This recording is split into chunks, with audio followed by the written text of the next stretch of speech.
Olá pessoal, aqui professor Adriano Viaro mais uma vez para o Baticast, hoje de co-host o Renato Judes, que vocês já conhecem, pela arroba Need for Speed e pelas nossas colunas do Judes, também todas as quartas-feiras.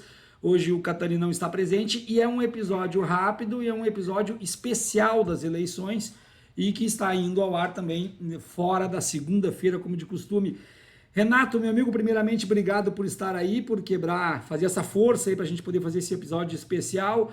Renato, Luiz Inácio Lula da Silva eleito pela terceira vez presidente do Brasil e me parece que o lado que perdeu não aceitou ter perdido, né? O que tu traz para a gente aí, Renato?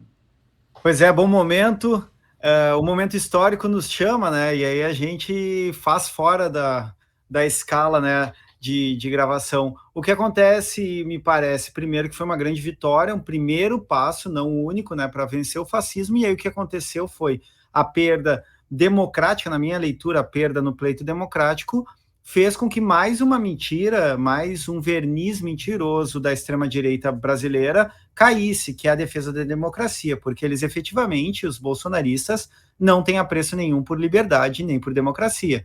E isso está bastante evidente agora com os movimentos, os protestos trancando as estradas e também a movimentação nesse dia 2 de novembro, né, na frente dos quartéis ao redor do país. O que tu pode trazer para a gente de contribuição, Renato? Não sei se existe algum tipo de análise em relação ao que eu vou te perguntar agora, mas a presença muito grande, claro que não dá para mensurar o percentual, mas muito grande de idosos nessa manifestação. Algo que eu pude perceber, que depois a gente vai ver, inclusive, a live que eu fiz lá no meio da manifestação. Mas o que tu poderia dizer de início? Tem alguma explicação para isso? Olha, tem chaves de leitura que acabam apontando para a questão do conservadorismo moral, né?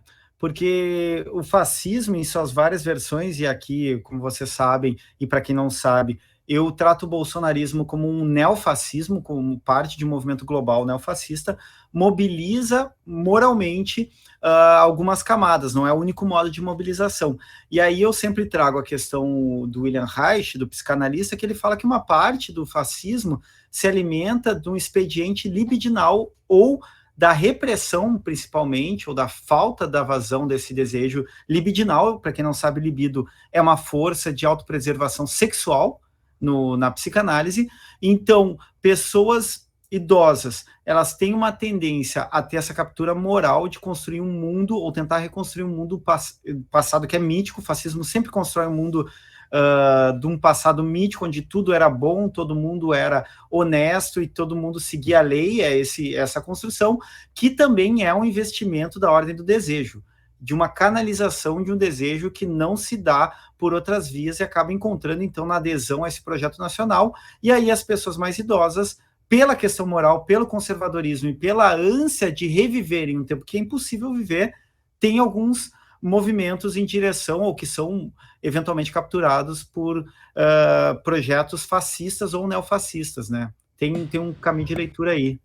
Eu acho interessante também a gente ver assim que quais são. A gente tem símbolos muito presentes, além de todos aqueles símbolos que tu vem trazendo nas tuas pesquisas e nos seus vídeos do fascismo, do nazismo em geral, mas nós temos alguns significados muito bem definidos no campo estético. E aí eu não estou falando da estética na questão da estética das emoções, mas da estética visual realmente. E a gente percebe o que? Camisa do Brasil, camisa da seleção brasileira, a gente percebe camisas camufladas de exército, a gente percebe camisas de veteranos dos grupos de paraquedismo, por razões óbvias, e a gente vê Jesus escrito nas faixas e em tudo isso. E aí me preocupa esse último, Renato, porque eu tenho batido também nos meus textos, nos meus áudios muito nessa tecla, de que o movimento evangélico, e eu sempre falo, o texto do Ricardo Gondim de 2014, leiam, Deus me livre de um Brasil evangélico, escrito por um teólogo,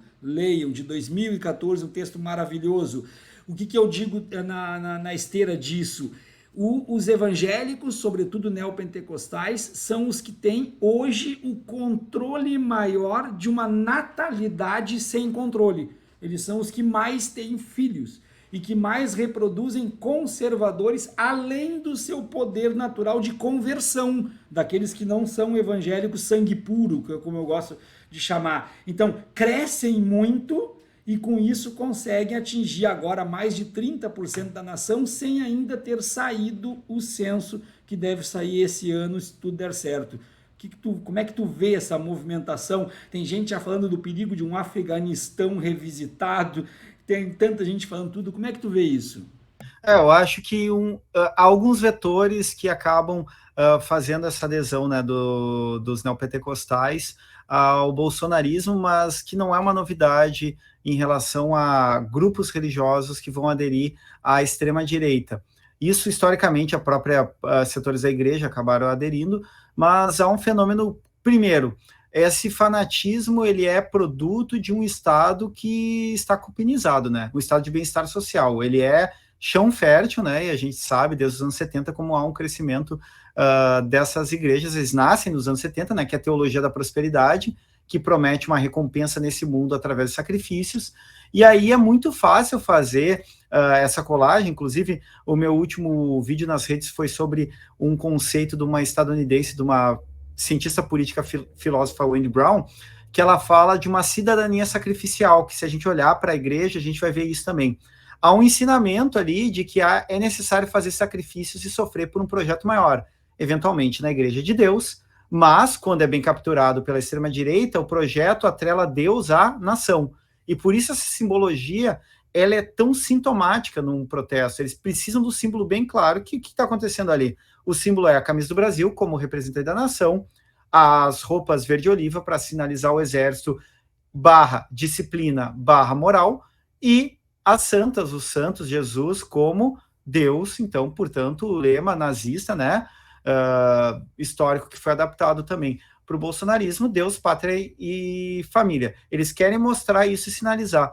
A igreja não católica, neopentecostal, ela é muito forte nas comunidades extremamente empobrecidas ou em relações de miserabilidade, onde se torna mais fácil capturar essas demandas que são por condições básicas e acessos a direitos, a um projeto teológico nacional. Não é um projeto de nação. O fascismo nunca é só um projeto, uma agenda política. Ele é um projeto puramente teológico no sentido religioso, que coloca uma mística, uma captura religiosa. Retomando aqui o William Reich, o psicanalista, ele vai falar, se de um lado o fascismo é uma captura da libido, da questão sexual, ou da falta dela, do outro é religioso. O líder, ele é sempre construído como uma espécie de Deus encarnado, uma espécie de enviado de Deus, que eventualmente, inclusive, comporta, isso é interessante, que ele chama a atenção, comporta uma certa perspectiva de que ele não tem compaixão, ele não tem empatia, porque como ele é um enviado de Deus, ele está acima, ele não se padece junto do povo. E isso é também um jeito de capturar, ele é um ser de outra ordem. O pessoal que está nos acompanhando pelo Spotify, aqui na descrição do episódio estão as redes tanto do Judes quanto as minhas, para que possam acompanhar por vídeo também, tanto no YouTube, nos canais, porque agora a gente vai verificar o conteúdo que eu produzi fazendo lives no meio da manifestação dos bolsonaristas, tá? Vocês vão ver agora. Olá pessoal, eu estou aqui em frente à Biblioteca Estadual do Rio de Janeiro, acompanhando a manifestação bolsonarista. Quando eu digo para vocês que canalhas também envelhecem, para vocês terem uma ideia, a média de idade aqui é em torno de 60 anos. Essa é a média de idade. Eu também costumo dizer para vocês que quando tiverem que escolher entre fazer caridade com orfanato ou asilo, escolham o orfanato, evidentemente. Porque a criança ela não tem culpa de ser abandonada. Já o canalha, a gente não sabe se aquele velho ele era um nazista, fascista ou o que ele era. Eu estou aqui na frente da Biblioteca Estadual, na frente do Palácio Duque de Caxias, central do Brasil. A rua ela está tomada. Eu aqui vim para um lugar mais vazio para poder fazer esta live. A rua está efetivamente tomada. Nós vemos aqui pessoas gritando, pessoas ensandecidas, gritando palavras de ordem, e passou diversas viaturas da polícia identificadas com o bolsonarismo. É essa a movimentação que eu vejo agora aqui no Rio de Janeiro, hoje, o dia da maior manifestação, maior aglomeração aqui, com placas e faixas chamando o Lula de ladrão, lugar de ladrão é na cadeia e etc. Agora eu vou entrar de novo no meio deles, não posso mais falar. Abraço. Eu estou agora no meio da manifestação nesse momento, passando pelas famílias, pelos idosos, pelas mulheres, muitas faixas de intervenção federal, muitas faixas pedindo a tomada do poder pelo exército, muitas faixas exaltando o presidente da República, Jair Bolsonaro, e muitas faixas de ataque a Luiz Inácio Lula da Silva.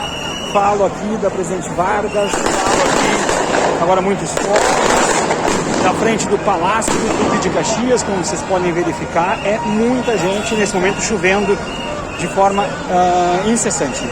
Voltando então, Renato, depois desse material que eu produzi, me corrija se eu estiver errado, Renato. O aspecto libidinal, ele está mais presente ainda, é uma reafirmação, é uma leitura minha leiga, fica à vontade para me corrigir, mas ela está reafirmada quando a farda verde-oliva, além de ser uma farda, ainda é uma farda de grupos de paraquedistas. Esse espectro libidinal está mais presente porque ali está identificando que não é o exército, mas é o Bolsonaro paraquedista que é o meu líder. Dá para fazer essa leitura?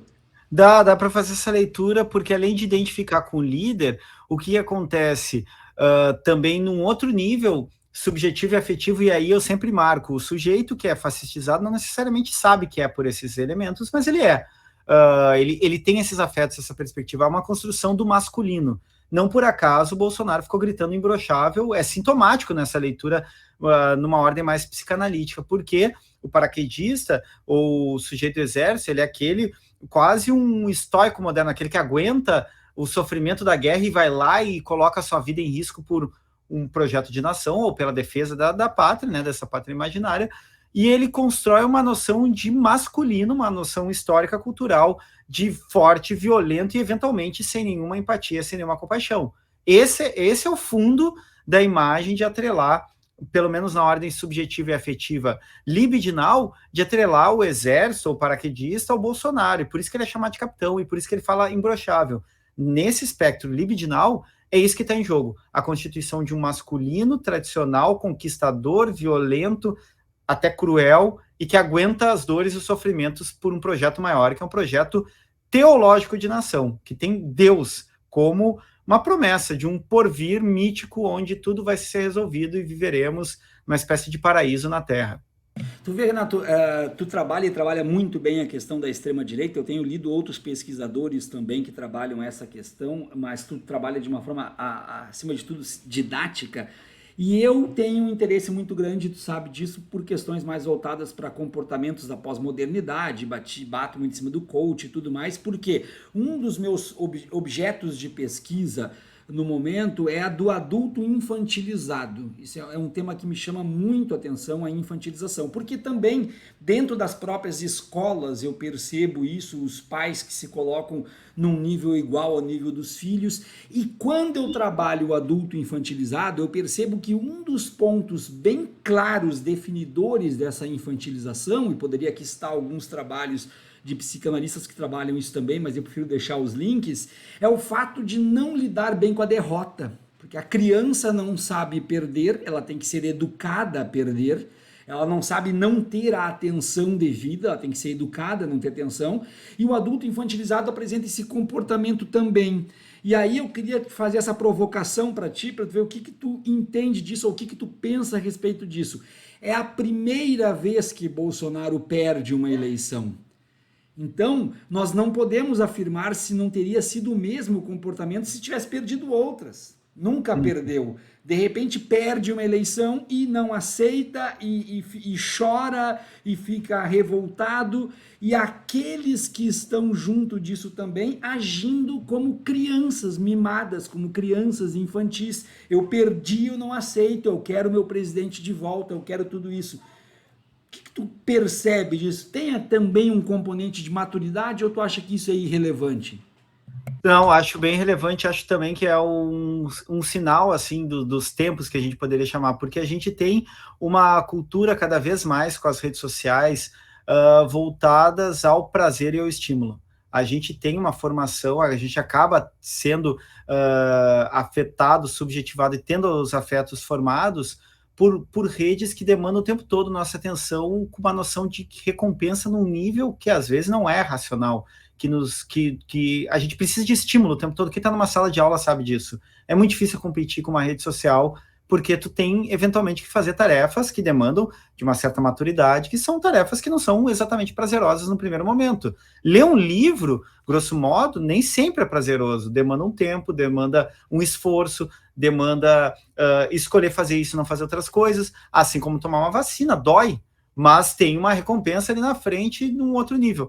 A gente cada vez menos sabe lidar com a frustração, cada vez menos, e isso também entra num horizonte do capitalismo neoliberal. Eu tenho que ser o vencedor. Eu estou o tempo todo sendo ouvindo dizer que eu tenho que vencer, que eu sou um campeão, e que se eu pensar, como tu mesmo fala muito dos coaches, eu tenho que acreditar e eu tenho que ter lemas super platitudes, né, simplistas de vitória. O Bolsonaro, para mim, ele tem uma mentalidade de um adolescente mimado, só que idoso. Então, nesse sentido, ele não sabe perder. Por outro lado, historicamente, o fascismo é um movimento que não sabe perder porque ele nem acha que a democracia é um valor, ele nem acha que a disputa é um valor nesse sentido. A hora que ganha, tá ótimo. Quando eles ganharam em 2018, foi ótimo. A hora que perde, o que acontece? Eles mostram esse lado que junta um espírito do tempo, que é de parecer crianças mimadas que não sabem lidar com a derrota, com a frustração, por um lado, e por outro, com o próprio golpismo inerente à extrema-direita, que é vamos trancar tudo, vamos usar a criança de escudo, vamos fazer o caos absoluto, porque a gente não aceita um pleito democrático. Renato, para não dizer que não falei de flores, nós estamos já indo para o final desse nosso episódio especial, e por saber, então, que tu tem uma forte ligação com o futebol, não só no campo da torcida, mas também do entendimento do aspecto social do futebol, as notícias que nós temos é que as torcidas organizadas não tomaram nem conhecimento dos bloqueios nas estradas e que também não existiu resistência a essas torcidas organizadas. Renato, esse é o poder do futebol? O futebol, como eu sempre digo, é uma máquina de afetos, e uma máquina de afetos ela pode ser para o bem ou para o mal. Neste caso, até é interessante a gente notar que daqui a uns anos a gente vai poder talvez dizer que uma tentativa de golpe de Estado não aconteceu porque teve a 35ª rodada do Brasileirão acontecendo, as torcidas organizadas simplesmente não tomaram conhecimento, e aí eu tenho informações desde a Galocura do Atlético Mineiro, a Gaviões da Fiel do Corinthians, a Máfia Azul do Cruzeiro, a Império Verde do Curitiba, a Mancha Verde do Palmeiras, a Força Jovem do Vasco, dentre outras, em deslocamento, simplesmente parte também porque tem um fundo ideológico, tem torcidas que têm uma consciência, tem outras que não, que simplesmente não vão aceitar o que num dos vídeos fica muito claro, porque, e aí eu quero marcar isso, o fascismo, historicamente, é um movimento de classe média branca. E tem um dos vídeos, os caras falam assim, a gente vai ficar para esses playboy aqui, esses playboy vão ficar nos trancando? Não, a gente vai ir lá ver o Galo. A gente vai lá ver o nosso clube. Quer dizer, é uma paixão que se sobrepõe e que não está nem aí para um protesto que eles veem na crueza daquele olhar de torcedor que viaja, né? Que normalmente camada C, D e E, que olha para os caras e diz, porra, esse é um movimento de playboy, ficar queimando pneu aqui e não vai deixar eu viver meu clube. Então, tem uma sutil ironia também, uma coisa de classe ali acontecendo que, claro, não dá para romantizar para além disso, mas a Gaviões da Fiel tem um histórico longuíssimo em relação à democracia, as disputas democráticas, inclusive com o marcador, né, do que foi a democracia corintiana, com Sócrates, Casagrande, etc. Mas há outras torcidas que nem têm tanto esse envolvimento, mas que não vão, simplesmente não consideraram, né, não passar por cima. Se é a imposição da força que a extrema-direita está fazendo ali de trancar, é pela força que se combate ela também. E aí as torcidas deram alguns exemplos muito interessantes para combater esse golpismo de classe média alta. Chegamos no final, eu agradeço muito ao Renato Judes, mas quero aqui reforçar para todo mundo para seguir o Batcast, se inscrever, classificar lá as estrelinhas, seguir as redes sociais do Judes, as minhas redes sociais, seguir as redes sociais do Fábio Catani também, compartilhar, quem quiser apoiar também, nós já temos aqui na parte dos recados explicando, tem também nos nossos links todos o apoia-se do programa, é sempre uma honra poder produzir conteúdo e sempre uma honra poder falar contigo, Renato, também. Então, tuas considerações finais aí para tudo isso que a gente está vivendo. Bom, sempre um prazer, Viaro, e a gente está aí fazendo a disputa cultural, né? Que é o que eu vou deixar de recado final. O bolsonarismo não acabará, é médio e longo prazo. A gente vai precisar, eu acho e defendo isso, a gente vai precisar de um programa de desnazificação que vai envolver a refundação das instituições democráticas, mas vai envolver projetos pedagógicos, e não só de Estado, projetos pedagógicos da nossa parte, cada um como agente político e educacional, porque vai ser algo muito complicado e muito demorado. A gente vê isso na própria Alemanha pós-guerra, que criminalizou o nazismo, fez programas de sensibilização, etc., e ainda tem que lidar com uma extrema-direita ativa. Então, vencemos, comemoremos essa primeira vitória com o Lula, mas tem muito trabalho pela frente, eles continuarão por aí. Obrigado. Eu sou o professor Adriano Viário e junto com o Renato Judes conduzi mais um episódio do BateCast. Tchau, tchau!